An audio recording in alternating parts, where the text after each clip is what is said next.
బాలీవుడ్ నటుడు super star Shahrukh Khan కు అమెరికాలో మరోసారి చేదు అనుభవం ఎదురైంది. లాస్ ఏంజల్స్ విమానాశ్రయ అధికారులు షారుఖ్ ఖాన్ ను నిర్బంధించారు.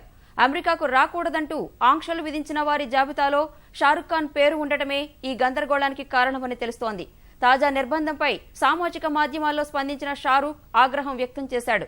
కట్టుదిట్టమైన భద్రతా ఏర్పాట్లను తాను అర్థం చేసుకుంటానని, అయినా అమెరికా వచ్చిన ప్రతిసారి ఇలాంటి ఇబ్బందులు ఎదుర్కోవలసి రావడం మాత్రం బాగోలేదని ట్విట్టర్లో వ్యాఖ్యానించాడు.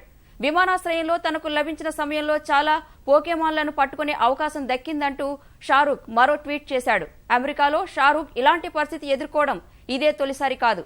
గత 7 ఏళ్లలో మూడోసారి ఇలాంటి ఇబ్బందులు ఎదురయ్యాయి. 2009, 2012లోనూ న్యూయార్క్ విమానాశ్రయంలో షారుఖ్ ను నిర్బంధించి అనేక ప్రశ్నలు సంధించిన అమెరికా అధికారులు తరువాత క్షమాపణలు చెప్పారు. తాజాగా లాస్ ఏంజల్స్ లో జరిగిన ఘటనపైన విచారం వ్యక్తం చేసిన అధికారులు షారుఖ్ ఖాన్ కు క్షమాపణలు చెప్పారు.